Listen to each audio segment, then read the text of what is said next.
Ang kwentong ito ay hango sa totoong buhay. Karanasan ito ni Daku. Taong 1970, Siruma, Camarines Sur.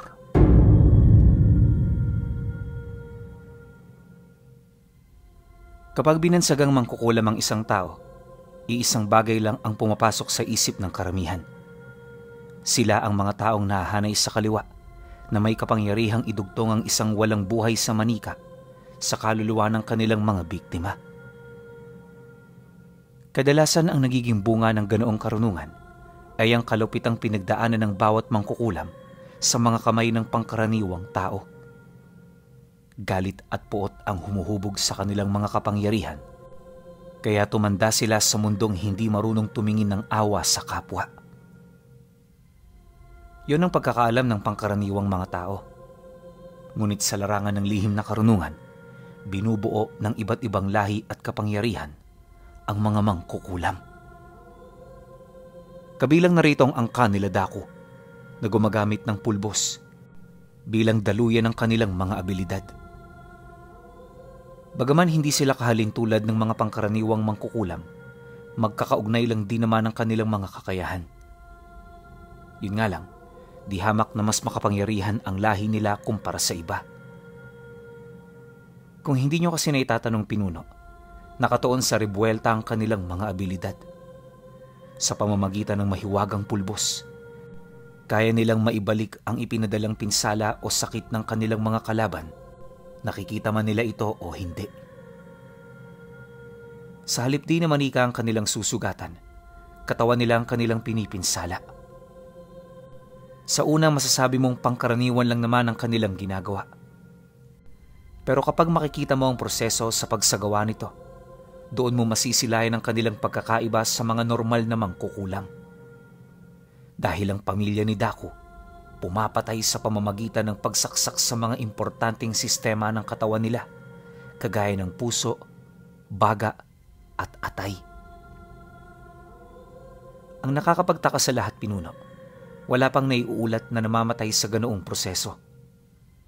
Walang makapagsabi kung papaano ito naging posible, ngunit ayon sa angka ni Daku, may espiritu ng kadiliman na sumasalo sa kanila. Sa pamamagitan ng kapangyarihan nito, hindi kusang lumalapat sa kanilang katawan ng mga pinsala, bagkus direkta itong naililipat sa kanilang mga biktima.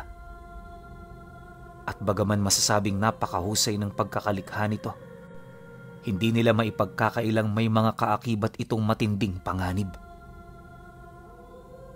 Pagtatapat pa ni Daku na may mangilan-ngilan na sa kanila ang pumanaw dahil sa pagsagawa ng ganoong pangungulam.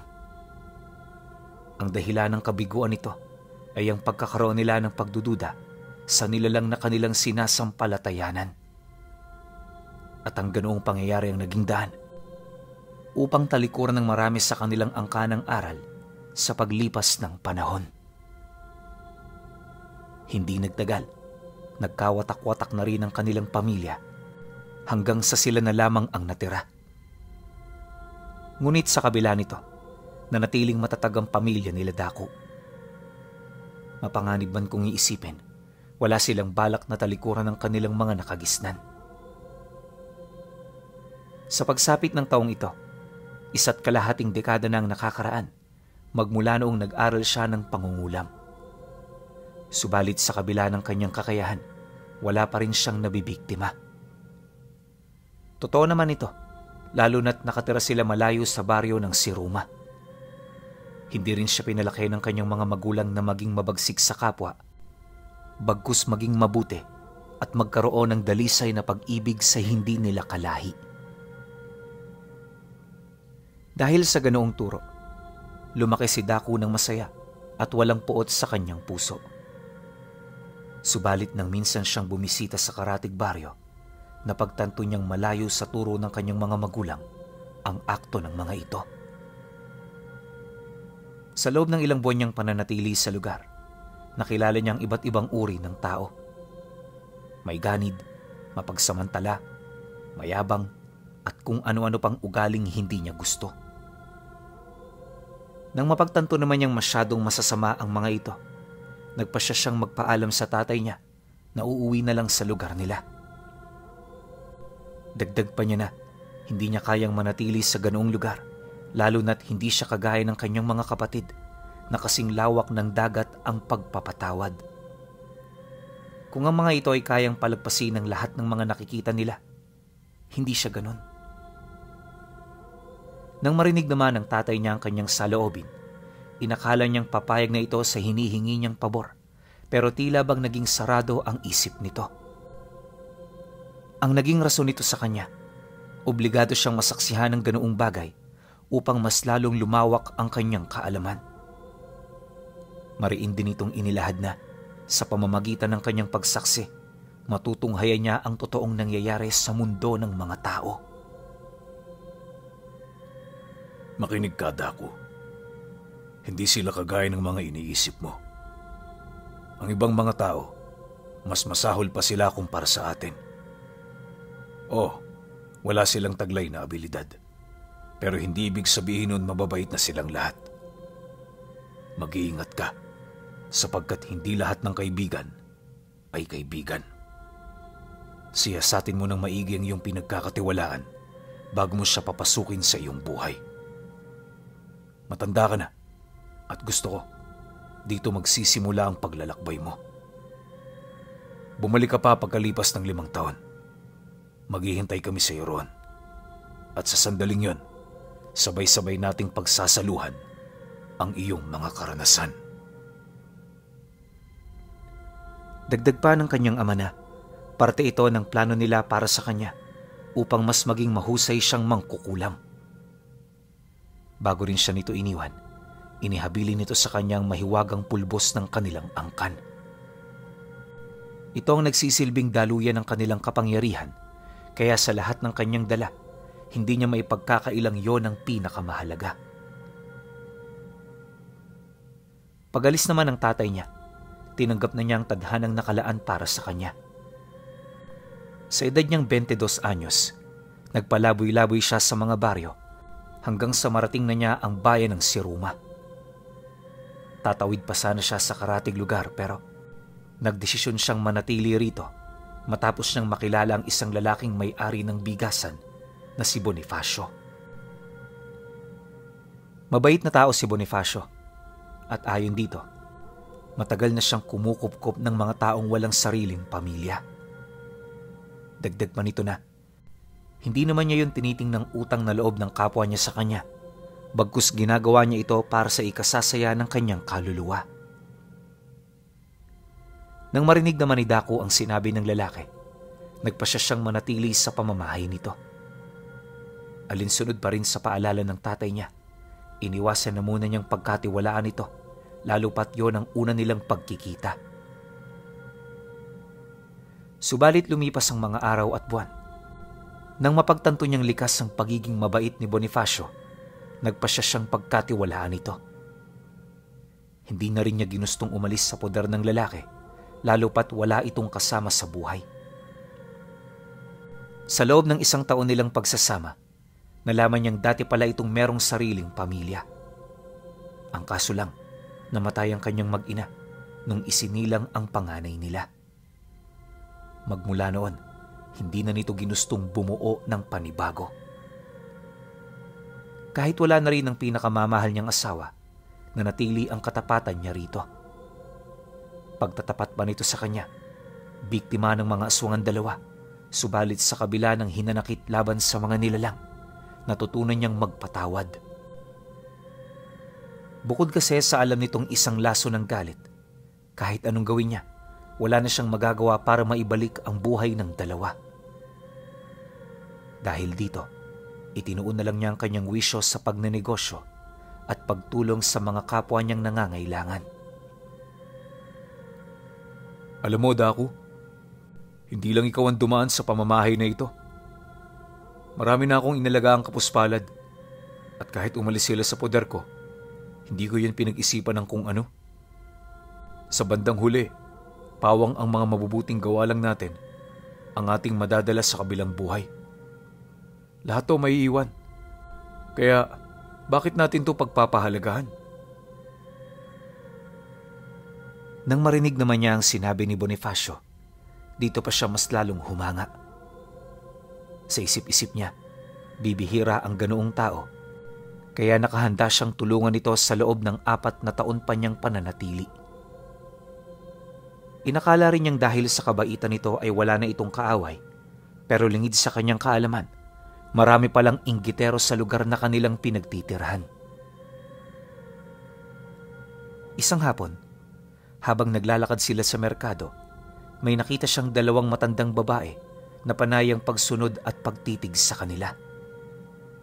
Kahit malayo ang mga ito, kitang-kita niya ang panakanakang pagbuka ng bibig nito na parabang may kung ano itong sinasabi sa kanila. Dahil sa pangyayari, napukaw nito ang kanyang atensyon hanggang sa napagtanto niyang hindi pangkaraniwang tao ang mga matatandang yun. Pagkaraan pa ng ilang minuto nilang paglalakad, inabisuhan niya si Bonifacio na umuwi na sila, pero hindi ito sumunod dahil sa marami pa itong gustong bilhin. Dagdag pa nito na wala pa silang ulam mamayang hapunan, kaya walang rason para umuwi ng maaga. Sa kakasunod niya rito, napadpad sila sa pwestong pinagtatambayan ng 2 matanda. Walang sabi-sabi, bigla naman sila nitong sinabuyan ng kung anong bagay na siya namang harapan niyang nasilayan. Alam ni Dako na hindi ordinaryo ang mga isinaboy nito, kaya pagtakip niya sa kanyang ilong at bibig, galit na galit niyang tinitigan ng 2. Kung nataon nga noong walang tao sa paligid, baka nakaladkad at nasapak niya pa ang mga ito. Ngunit bilang pagrespeto sa taong kumupkup sa kanya, tiniis niya ang lahat ng kanyang mga nakita. Hindi naglaon. Pagkalabas naman nila ng merkado, napansin niyang patuloy pa rin sa pag-uusalang mga ito.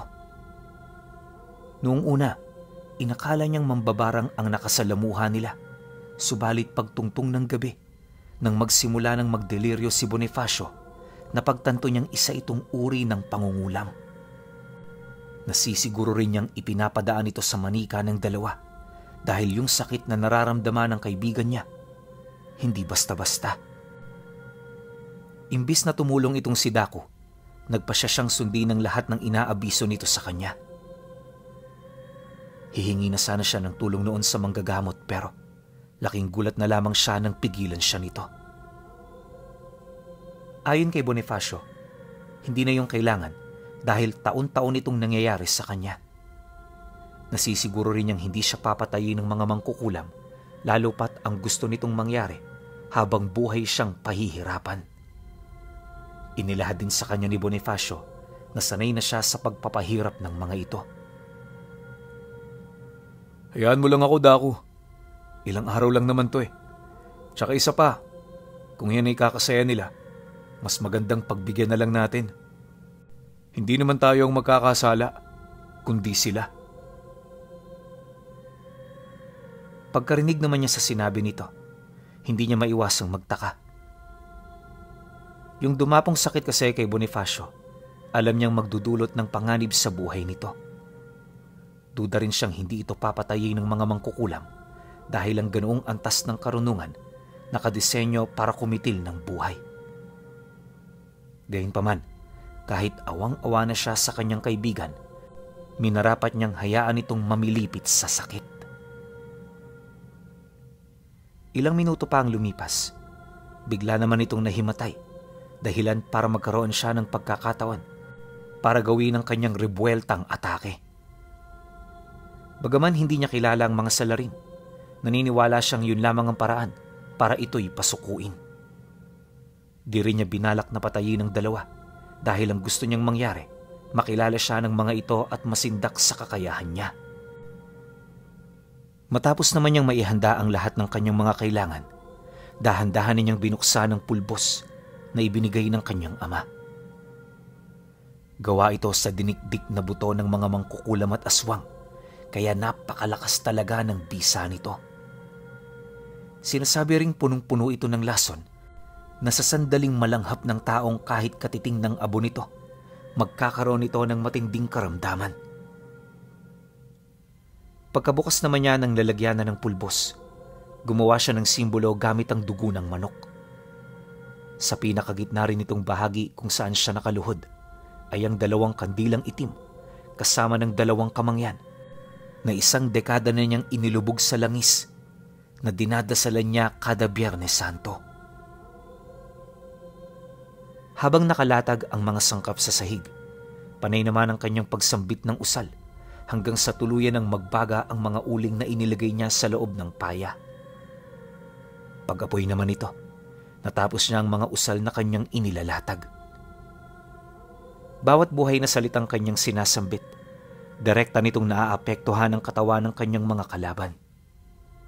Matapos nun, sinunog niya ang kamangyan kasama ng atay ng manok na kanyang inialay. Yung natira naman itong dugo, ginawa niyang pandikit sa pulbos na animoy 1 palamuti sa kanyang muka. Nang mabalutan na nito ang wangis niya, dito na siya unti-unting napangisi habang umaagos ang sarili niyang dugo sa 2 niyang mata. Di nagtagal, nang maramdaman niyang handa na ang lahat, kinuha niya ang 1 bakal na patpat na may matulis na dulo. Dahan-dahan niya itong ibinaon sa kanyang atay habang iniisip ang mukha ng 2 matanda. Ngayon, kayo naman ang dadanas ng parusang ginagawa ninyo sa mga taong walang kalaban-laban. Tikman ninyo ang lakas ng kapangyarihan namin sa kulam. Pagkasambit naman niya ng mga kataga, tumagos sa kanyang likod ang bakal na patpat. Di pa nakontento si Daku. Binasag niya ang kanyang mga buto sa braso, ganon din ang paghiwa niya sa kanyang bituka. Paulit-ulit niya itong ginawa hanggang sa maligo na siya sa sarili niyang dugo. Subalit sa kabila nito, nakapagtatakang hindi siya nanghihina. Dumaan pa ang ilang minuto nang maibsan na ng pangungulam ang kanyang galit. Dahan-dahan na siyang tumayo na parabang walang nangyari. Pagkabunot naman niya ng bakal na patpat sa kanyang katawan, mabilis na bumalik sa kanyang sistema ang lahat ng dugong nawala. Agaran ding naghilom ang kanyang mga sugat na natamo na parabang walang nangyari. Pagbalik naman niya sa kinaroroonan ni Bonifacio, nadatna niya itong mahimbing nang nagpapahinga. Inaasahan naman niya ang ganoong kaganapan, lalo pat nasisiguro niyang napahina na niya ang 2. Pagtungtong naman ng umaga, gulat na gulat ito sa kadahilanang ang buong akala nito sa susunod pa na araw maaalis ang pangungulang. Tanong ng tanong yun sa kanya kung sinong hininga niya ng tulong hanggang sa magpasya na siyang ilahad ang lahat ng katotohanan. Ako ang nagligtas sa'yo. Ginamitan ko sila ng kahalintulad ng aral na ginamit nila para parusahan ka. Yung ritual na tumama sa'yo kagabi, nakadesenyo yun para tapusin na ang buhay mo. Kung hindi ko sila pinigilan, sigurado akong isa ka na ngayong malamig na bangkay. Pero wag ho kayong mag-alala. Buhay pa ang mga demonyong yun. Ang problema, 1 araw na lang ang palugid ko sa kanila bago sila tuluyang mamayapa. Nang marinig naman ni Bonifacio ang kanyang salaysay, bakas sa mukha nito ang matinding takot at pagkabahala. Halos hindi rin yun makapaniwala na ang katulad niyang bata nagtatanga na ng ganoong kalakas na karunungan. Para naman maniwala ito sa kanyang sinasabi, personal silang tumungo sa bahay ng 2 matanda upang mapatunayan ang kanyang mga salita. Siyempre, dahil sa kumbinsido naman si Daku na lihitimo ang daladala niyang aral, hindi siya nagdalawang isip na sumunod. Sa halip, ginabayan niya pa ito patungo sa bahay ng 2. Pagdating naman nila sa lugar, bumungad sa kanila ang mga taong nagkukumpulan sa labas. May mga naririnig na rin silang sigaw mula sa loob ng bahay na mula sa 2 matandang nakulam niya. Dala naman ang kuryosidad ni Bonifacio. Kahit kaaway niya ang mga ito, nagpumilit pa rin siyang pumasok. Pagsilay naman niya sa 2 matanda, kitang-kita niyang halos nakaratay na lang ito sa higaan. Bali na rin ang mga braso nito, tapos yung bandang tiyan nito, may mga benda nang nakabalot. Unti-unti na rin itong nasipat ang mga dugo nitong tumutulo, na ayon sa mga taong nauna sa kanila, wala naman yung sugat sa katawan. Narinig din nilang dumadaan sa pusod ang dugo, kaya hirap na hirap ang mga manggagamot na gamutin ito. Matapos naman itong masilayan ni Bonifacio, nagmamadali naman siyang umalis, subalit hindi pa man siya nakakalayo. Narinig niya ang kanyang pangalan sa matanda, kasama ng malulutong nitong mura at panunumpa sa kanya. Nakakagalit mang pakinggan ng ganoong bagay, minarapat niyang wag na itong pagtuunan ng pansin. Paglabas naman niya sa bahay, mas lalo pang tumindi ang daing ng mga ito. Habang tumatagal, may mga isinisigaw na rin itong kataga na hindi naman mawari ni Bonifacio kung ano. Bastang narinig niya sa boses ng matanda, gaganti ito at isusumbong sila nito sa mga kamag-anak nilang ubot. Nang marinig naman ito ni Bonifacio, siyempre wala siyang kaide-ideya kung ano ang tinutukoy ng matanda. Ngunit nang marinig ito ni Dako, hindi niya maiwasang mabahala. Aminado kasi siyang alam niyang tungkol sa mga ubot at sa kung ano ang kaya nitong gawin sa kanila. Ilang minuto pa ang lumipas, imbis na magtagal pa sa lugar, nagdesisyon na silang umalis. Siya na rin ang nangulit kay Bonifacio na gawin ito, gawa ng may iba pang mga mangkukulam na nagmamasid sa kanila roon. Kung iisipin, kaya naman niyang paslangin ang mga natitira pa nitong mga kalahi, subalit pinili na lamang niyang umiwas. Nang akmang papalabas na sila ng bakuran, bigla naman silang natigilan nang may humarang sa kanilang dalawang matandang lalaki. Kagaya ng mga biktima niya, uugod-ugod na rin ito at sa estado nito parang wala na itong kakayahang lumaban. Ngunit nang mapansin niya ang mga kargada nitong agimat, dali-dali naman siyang dumistansya, sabay tanong ukol sa kung ano ang pakay nito sa kanila. Nang marinig naman ng dalawang mangkukulam ang kanyang sinabi, galit na galit naman itong tumitig sa kanya habang nagwiwika ang isa sa mga ito ng, "Kung ganon, ikaw pala ang nagpahirap sa aming mga kapatid. Hindi ko inaasahang may mga kagaya mong mapapadpad sa lugar na ito. Alam kong merong kang dahilan na gawin ito at maaaring hindi lang tayo nagkakaintindihan. Pwede natin itong pag-usapan sa harap ng bangkay ng taong yan. Tandaan mo, bata, hindi tayo dapat nag-aaway. Iisa lang ang kulay ng ating mga dugo. At ang mga katulad natin, hindi ba't mas mainam kung magtutulungan?"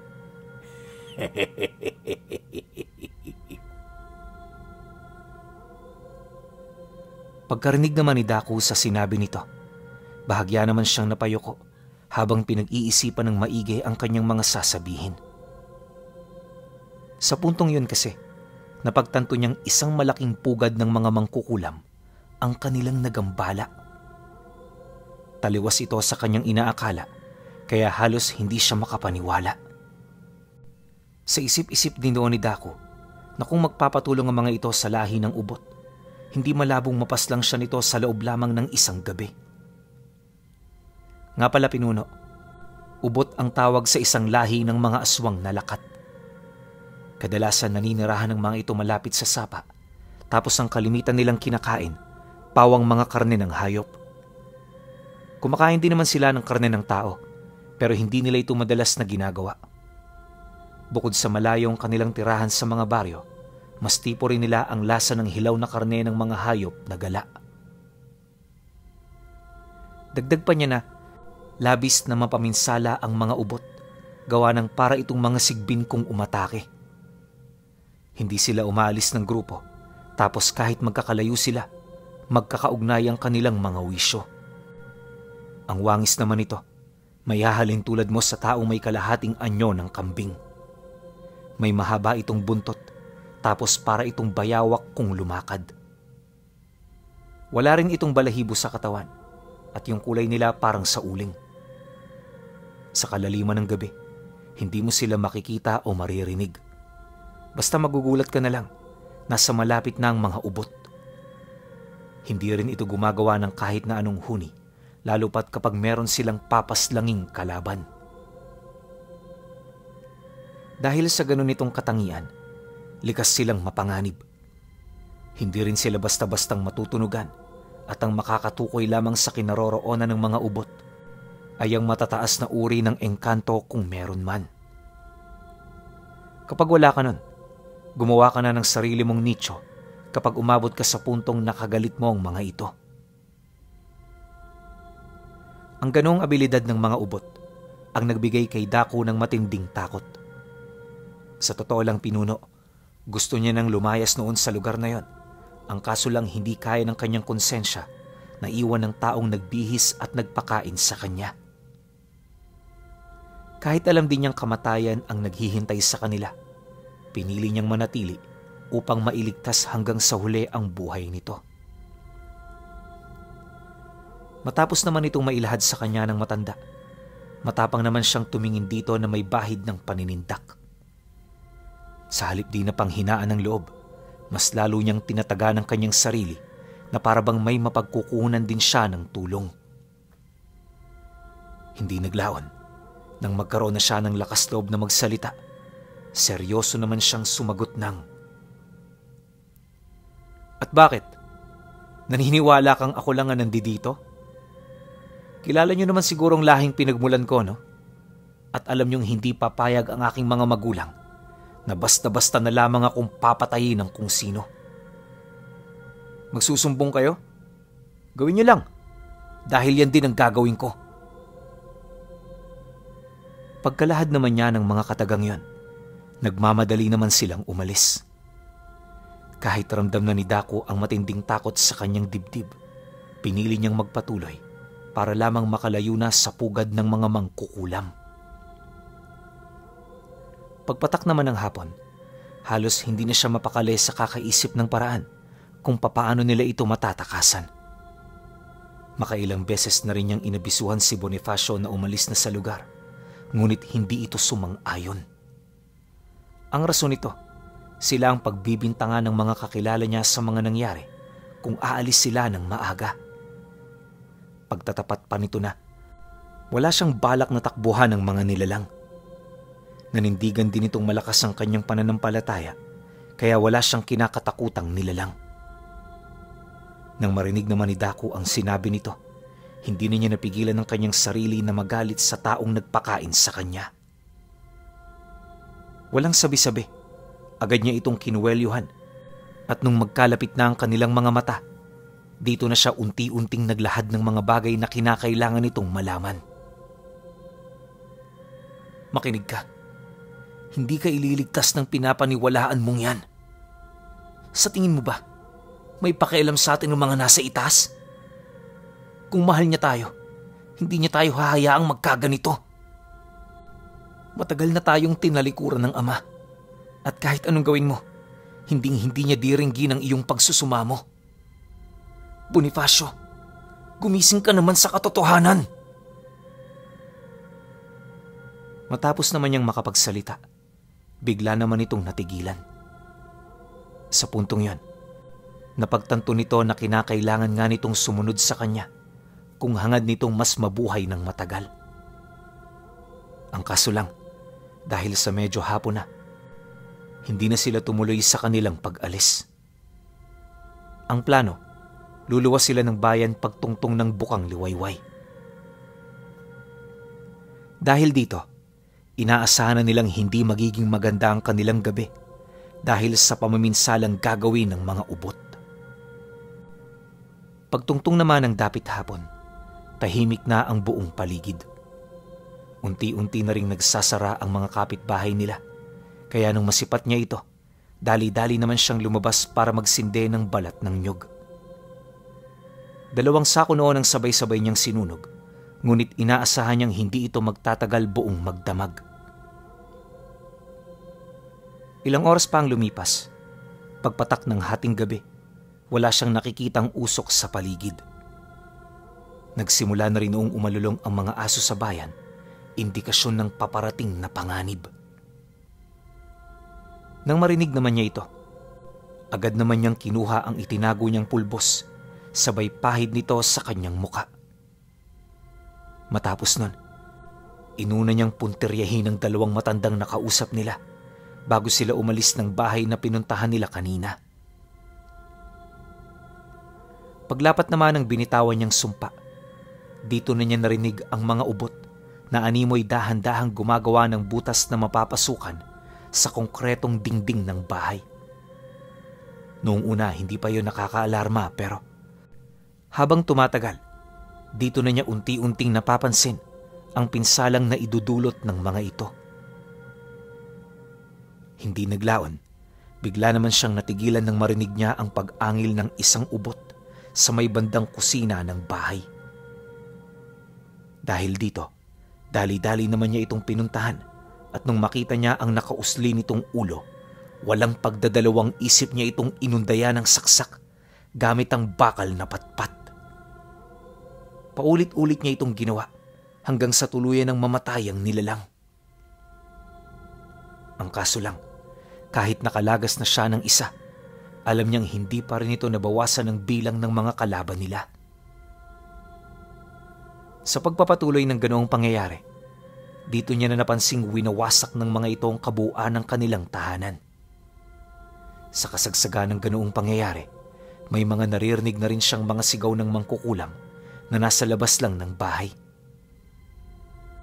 Bawat isa sa mga ito, alam niyang nagbubunyi na sa nalalapit nilang tagumpay. Akala ni Daku, huli na ang lahat para sa kanila pero ilang minuto pa ang lumipas sa hindi inaasahang pangyayari, nakarinig sila ng mga kaguluhan sa labas. Agad nitong napukaw ang atensyon ng mga ubot, kaya sa halip na sila ang pagtuunan nito ng pansin, napilitan nitong sumugod patungo sa direksyon ng mga kalaban nilang dumating. Dala naman ang kanyang kuryosidad, agad naman siyang napasilay sa labas at dito na nga niya nakita ang pamilya niyang nakikipaglaban kasama ang angkan ng mga gabunan na matagal na rin nilang kasanggang dikit. Siyempre, likas na makapangyarihan ang mga gabunan kesa sa mga ubot, kaya kahit gaano karami ang mga ito, napilitan itong umatras. Ang mga nahuli naman itong kalaban, ibinitay nila sa liwasan upang magsilbing tanda sa iba pa. Matapos namang maitaboy ng kanyang ama ang mga kalaban nila, nagmamadali naman itong lumapit sa kanya. Pagharap nilang dalawa, halos abot langit ang pasasalamat niya na dumating ang mga ito. Ayon naman sa tatay niya, araw-araw siya nitong sinusubaybayan, kaya nung nalaman nitong nanganganib siya, hindi na rin yung nagdalawang isip na bumaba sa lugar nila. Alam mo namang hindi kita kayang pabayaan, anak. Kahit wala kami sa tabi mo, asahan mong palagi akong nagmamasid at nakikinig sa hinaing ng iyong puso. Tapos na ang 5 taon mong pagsasanay. Umuwi ka na. Hinihintay ka na ng ating pamilya. Nang marinig naman niya ang sinabi nito, abot langit naman ang tuwa na kanyang naramdaman. Pagkaraan pa ng ilang minuto nilang pag-uusap, nagpasya na rin itong isama ang taong nagbihis at nagpakain sa kanya magmula noong napadpad siya sa bahay ng si Roma.